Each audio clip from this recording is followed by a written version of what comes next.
Well, welcome back. As you can see, we're progressing right along here with the Conan Brutal kit. We have a really nice color and texture going on here, especially right in here, which is really going to be the main focus. Is right here. Conan's upper torso area is going to be a main area of focus. So I really want to make sure I get that dialed in, and I'm really liking the colors that are coming out in here. In this instance, what we have is the application of just the black wash, if you will. Now, it's not just pure black. It has black, and this is just a standard cheap acrylic paint here. It's just pure black, and then some burnt umber in there. So it's not completely black. It's got some of that brown in there that kind of helps it out. And then it has a little bit of the Future Floor Wax in it. And then it also has quite a bit of my acrylic thinner, which is distilled water, maybe 85% or so, maybe 10 or 15%, close to that, of isopropyl alcohol, and just a drop or two of dishwashing liquid dishwashing liquid there, or dish soap. And so with that, I'm able to kind of wash this on here. Now I made it relatively thin. Now the thinner your wash, the more of the thinners that you put in it, the more it's going to recess into these crevices and not stick out here on the main upper surfaces. So you do have to play around with that a little bit to kind of get the right viscosity there for that. And in my case, it's okay. I still need to wash away some of this. I want to reveal more of the metallic under here. But in a lot of these areas, it's perfect the way it is. I love it just the way it is. It's a really, really aged bronze look. And so I did this before with the green patina. And I put the green patina down first. It was a darker green patina. And I put that down first. And I think that helps kind of sell the idea of this. Now, I will go back in over the top of even this black wash here, or this, I call it, quote, in air quotes there, black wash. I will go back over that with a really, really light wash of a really, really hot, what I would call a hot green here. It's a really, really light green to be a real light patina. But I'm going to water that down considerably and wash that in here as well. With this one, I'm not just going to slosh it on, though. I'm going to be a little more careful with this because I want it, in certain places. But before I can get to that, I need to wipe some of this black wash back off of here. So once again, now I did this in an earlier video. I am just going to take my Windex here, just window cleaner. Window cleaner basically has just distilled water and a little bit of alcohol in it. Sometimes they'll have, oh goodness, what's the other one? They'll have another type of ingredient in there. Oh my goodness, ammonia is what will be in there. And there's a little bit of ammonia in this one. You can smell it.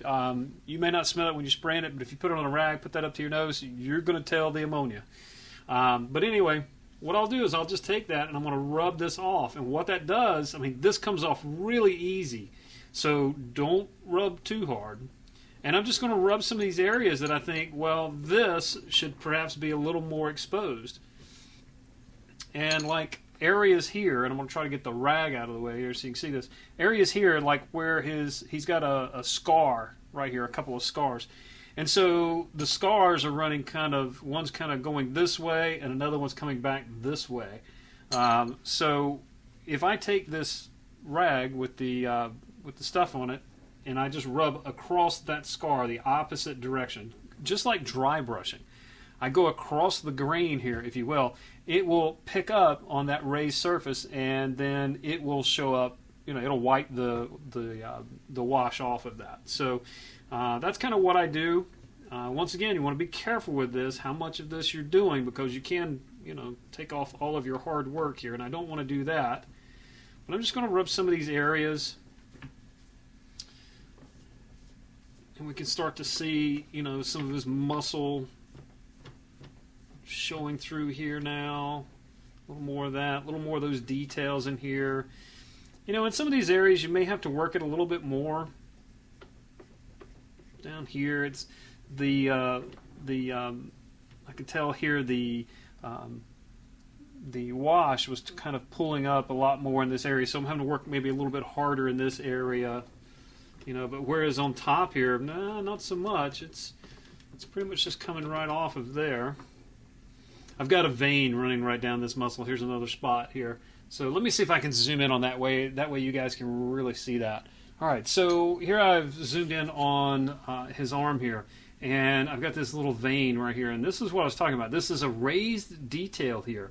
And so what I want to do is remove the patina. You can see the black wash that's on that right now, that patina look, and I want to expose that a little more. So I'm going to take my little wiping rag here, and I'm going to, if the vein is going kind of this direction, I'm going to wipe in the opposite direction. I'm just going to wipe over that a little bit. And there's another vein connecting right there. I'm going to kind of go that way. And so you can see now, I want to try to tilt it here in the light a little bit, so you can see the wash is on either side of that vein, down in the recesses of that, but the upper portion here of the vein, well, that's still exposed. And that's exactly what I'm after. Now, I may go in there and wipe out just a little more of that, because I'm seeing some in here that I'm not particularly happy with. But that's the cool thing about this. Because it's acrylic based, it's pretty easy to get in here and wipe this out. It's also really easy to go too far. And like maybe I have done right there. And like maybe I've done right here on his chest. Oops, I went a little too far with that. Well, that's the beauty of this. You know, it's acrylic, so it's easy to get too much of it off of there, but it's also really easy to go back and put it right back in.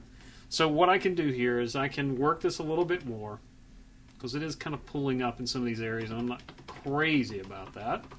But I can work this a little bit more until I'm fairly happy with it, and then I can go back in and I can put a little more of that same wash back in here. And I can see there's a little, it's almost like a little horizontal line here that shouldn't be there. And that was just that wash. Maybe it got pulled up in that one area there a little bit. So I can kind of work this as best I can. And like I said, I can always come back and wash over this area again, put another smaller wash in here to build this area back up. So if you get something like, I can see this right here, and I'm hoping it's showing up here on the screen. It looks like it is. This little tiny edge, this little tiny little ribbon. And it doesn't look natural. Okay? Well, what happened there was my wash was perhaps a little too thick right there. It started drying a little too fast. And so it almost is like as it starts to dry, it goes, whoops, and it grabs a hold of a point here. It doesn't drop all the way down. And so, hey, I don't like that. So in a case like this, maybe the rag is way too much. So that's where your cotton swabs come in. So I'm going to take a cotton swab here. And I'm going to put a little of my thinning mixture on there. And I can get in there and just scrub just that little area to try and remove that.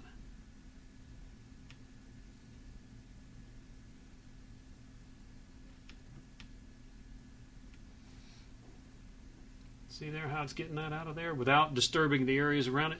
So I'm just, working a little bit smaller here. I'm going to work around it a little bit, because I've got some others here that are kind of doing the same thing. I can also use it to pick out details, like here at his rib, and kind of run this over it rather than taking that big old cloth there and doing this. I can kind of work this in here, bring out some of that, just reveal some of this. Beautiful, beautiful, loving it, awesome. Okay, so there you have it. Now this is kind of an up close, ugly kind of a look here. But I think you get the idea. Now, I'm going to wipe some of this away because there's quite a bit of it in here. I'm not crazy about that. I'm going to take some of that out. Beautiful. Great. Come in here. Wipe some of this out. Come around this side, do the same thing. So you see the wash just kind of covered up everything, and now I'm just going back and very slowly just kind of wiping some of that out. And if I reveal any of those areas where I had that same kind of a thing, I got a little horizontal line right here and it's driving me nuts. I just go in there with my swab and just scrub along that little line and get rid of it, or at least try to hide it as best I can. There we go. Beautiful. So now it's starting to take a little bit of shape here. I'm going to zoom out here so you can see what I'm talking about. Alright, so just to continue on here, what I'm trying to do is just kind of wipe away some of this excess wash here. Now the wash is completely dry, and this particular wash, once again, is just the black and the brown, and has very little of the future floor wax in it. It's got a little bit in there, but not as much as I did on the previous one, the green wash. So this one's actually a little bit easier to take off, so I have to be a lot more careful with this one, otherwise I'm going to wipe all of it off. But I just go into the different little areas here, and I can start scrubbing a little bit, and the wash will start coming off. Now the thing you got to be careful of with these washes, and you start wiping them off, is one, you're going to get these little runs in here that you're going to kind of rub around those to get the little edges wiped off. We saw some of this up here at the top where I had a little edge right here. But the other thing you got to watch out for is you wipe away too much, you're going to start getting these really stark areas, and I'm starting to see some of that up here. So what I'll do is I'll wash back over that with the same color wash, and hopefully fix that. So I mean, I know I'll fix it. That's not a problem. But you see, when you wipe too much, it gets like, okay, now I've got the original color here, the original bronze color, and then a really dark wash beside it. So way too much contrast there. You want something a little more subtle, like what I have over on this side, where certain areas are picked out, and it does have a graininess to it. It does have a little bit of a grittiness to it, but not too much. You want it to be a little bit soft. The graininess there actually sells the effect that this is a piece of metal. You know, plastic is very shiny, very smooth, and metal is not. So it shouldn't look very smooth. It should have a little bit of that graininess to it. So that's really, really awesome. I love that. And so I'm just going to wipe away a little more of this. Another thing you'll note here is that as I wipe over it, and I don't know if it's picking it up on a camera or not, but as I wipe over it, the painted area gets wet again, and as soon as something gets wet, then light can refract off of it a lot less maybe, or a lot more, so it actually takes on a different appearance. The colors seem more vibrant and things like that. So that's one of the things you have to decide when you finish this. Once I get all this done, I'm probably going to seal it with a clear coat. But do I use a matte clear coat, a semi-matte, or a high gloss? And so depending on how glossy that coat is, you get into it with something that's really, really bright and colorful. And I think that's what I'm going to do, is put a really high gloss coating on this to really make those colors stand out, because the moment that gets wet, those colors just pop. And they just don't do that when it's dry like this. And so so that's going to be interesting when I get done with it. That's going to be really cool to be able to bring that back in there. But like I said, I'm just going to keep wiping over this. I'm not going to do a video on the whole thing of me just wiping this down. We'll probably show you a little bit of a video here once it's done, once it's finished. I just tried to point out some of the key areas here, little things that I look out for when I'm removing this wash. Now, like right here on the back, I've got a lot of like drips and stains and things like that, and some of that is okay, but I want it to be very subtle, so I try to just wipe over the little drips a little bit, just hide them a little bit. You know, this thing's been aged out in the wilderness there, if you will, out in the wild. So yeah, I mean, water's going to come down on it, and that's going to age it and patina it, and that water's going to drip and flow off of it just like the wash did. So some of that is okay, but I do want to hide a little bit. I don't want it quite as apparent as what it is right now. So I'm just going in and wiping off those areas and just looking out for that kind of thing there. So there we have it. I'll shoot another video here once I finish this and show you what I'll do to fix the blotchy areas that have come about here. So now what I want to do is just show you a little bit about how I'm going to fix this area in here. Now, if you recall from the earlier here, I was wiping some of this off and I got a little bit nuts with it, and so I wiped away a little too much of the wash. Now, in this case, I could take some of this wash that I already have and I can just kind of paint it in this area, And it does okay, but I may have to apply several coats like this, and so I'm just wiping it in exactly into the areas where I want it, and just kind of feathering it on the edge there. But all of this, because it's so wet, it's going to run down, it's going to pool right up underneath here, and I can see that happening right now. So what I can do is I can actually just wipe off my brush here, just dry it off a little bit, and then I can come back underneath it here and just touch this and wick all of that extra wash off, because I don't want it building up anymore underneath his pectoral muscles. So I can do that and kind of work with this a little bit, or what I'm going to do next is I'm going to take just a small sample of my wash here, and really what I want to do is thicken that up. Now, how do you thicken up a wash? I mean, honestly, there's not a precise way to do this, but what we'll do is take just a touch of this black, and it is quite literally, I'm going to do this left-handed. I'm a right-handed person. I'm not ambidextrous. Put like 1 drop, maybe 2 drops, something like that.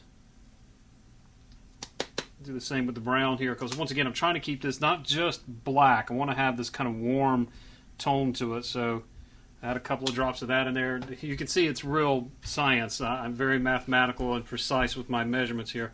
But what that's going to do is just thicken this up a little bit. And I may have to do a little more than that. Another way to do this is just leave your wash out overnight, a couple of nights maybe. That'll thicken it up for sure. But if you're pressed for time, just mix original base colors back into it, that thicker paint. And so now it's going to thicken this up. And while the consistency or the viscosity maybe is not super thick like regular paint, it is just a little bit heavier. And so now what will happen here is it should stick a little better. So see here, it's not going to run quite as much. Now it's still going to run because it is still very thin paint, but it's going to stay in place here. And so now I can really just kind of paint this in. If you had an airbrush, you could just shoot it in here and it'll dry almost instantly on contact. And I love working with airbrush. I really do. But not everybody has one. And sometimes it's just not called for. I can handle this without my super expensive airbrush over there. I can do it without it. And I can hear my airbrush over there whimpering with that comment. But all I'm doing is just kind of touching up these areas where I thought, well, maybe I wiped away a little too much. I'm trying not to get into the darker recesses. What I'm trying to do is build back up just these light areas. And so all I'm doing is just kind of touching in these little areas. And let me zoom in on this, because I've got another area here where I can do this and you can see it. So I'm going to zoom in here.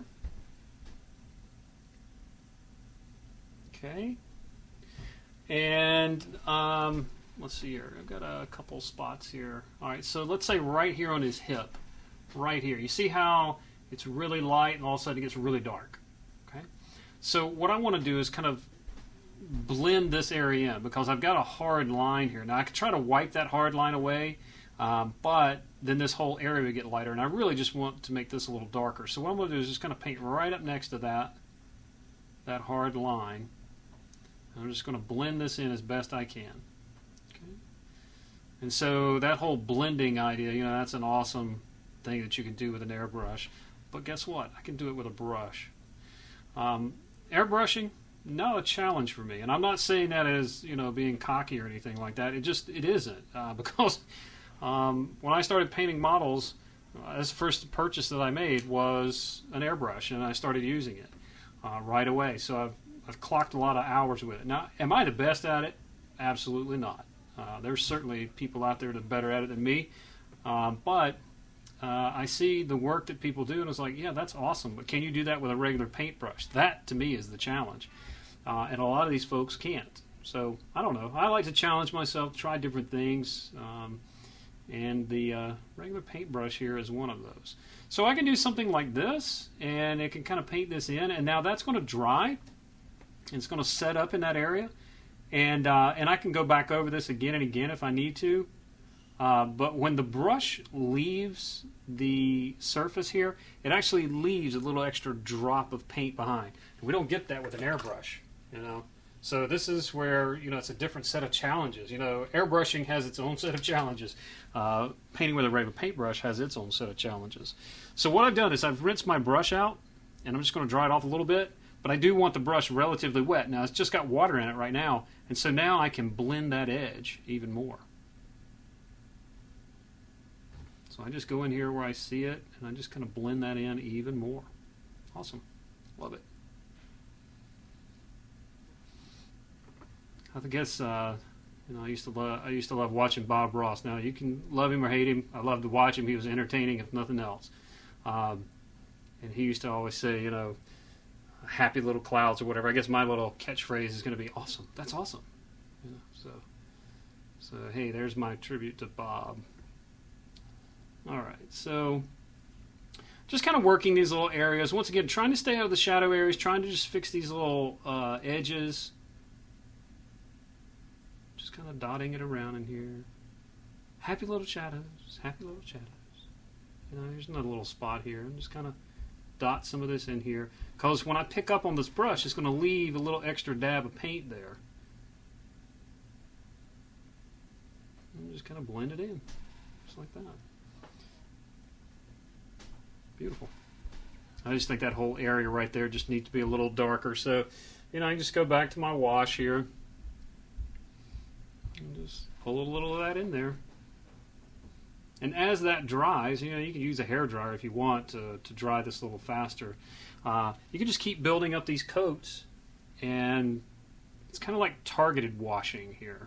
Instead of just sloshing it everywhere, I'm just targeting exactly where I want the color to be. And it's just help leveling this stuff out. Okay, so just kind of keep working my way around here. See, I got in a little spot. Now, some of that is okay because, you know, if you go to a museum and you take a look at some of the bronzes that are in there, you know, some of that does happen. You know, the bronzes get cleaned, and you know, just like me wiping the tarnish off here or the wash off here, it does happen. But you know, if it's a little too stark for you, just apply a little of your wash over the highlighted areas. And it will dull them down, just as pretty as you please. I'll rinse my brush out here, and with just water in it, just going to blend along that edge, and bang, it's done. Like I said, airbrush. You can create this effect because you're applying, you're pulling back on the trigger to see how much air and then how much paint you're distributing at any given time, but you know, you have to do that a little differently with a regular paintbrush, but I can create that same kind of subtle transition with a paintbrush just by using water. Another technique there would be to pre-wet the area. Wet it down with water first and then apply your paints to it, and that paint will start to distribute. If you've never done it before, that's a technique we use in watercolors. I used to be a 2D artist before I started doing all this computer stuff. I was a 2D artist. I was an illustrator and a painter, and traditional illustrator, not using a computer, using pen and ink, using paints, that sort of stuff. So a lot of this kind of comes from there, and it works. You know, yeah, this is a 3D object, but it still works. Concept is still the same. Putting paint on a medium here, pretty simple. There you go, beautiful. So, you know, I'll probably go over this a little bit more with this, but I mean, look at that. Look, I've just settled all of that in there now. It's beautiful. It's a nice natural. There's a little bit of blotchy going on because it's getting rubbed and brushed up against there, but it's not too much. It's not too busy. It's a lot more subtle now, and it looks more like a real piece of metal. So there you have it. Kind of solving some of those issues here. And I'll probably go through this and look at any more issues that I may have and fix those. And then I'll be done with it. The next step would be to go back in and add a patina coat. And so the patina is going to be the super bright green. The Victorian green is what I'm going to use for this. And this one is going to be very much a controlled wash. I'm not just going to slosh it on everywhere. It's going to be very much a controlled wash so that I can control exactly where that goes. So I just got a little bit more in here. I can't leave it alone. Obsessive compulsive, that's me. And that is kicking in right now, like severely. So trying to get this just perfect. All right, so that's it for this one, guys. In the next video, this guy will be finished. Our coating will be done, and we'll move on to our patina coat, because you definitely want to check that out. That's the finishing touch there to really sell this thing as a piece of metal and not some piece of plastic or resin that you have painted to look like a piece of metal. So that's it for this time. We'll see you next time around.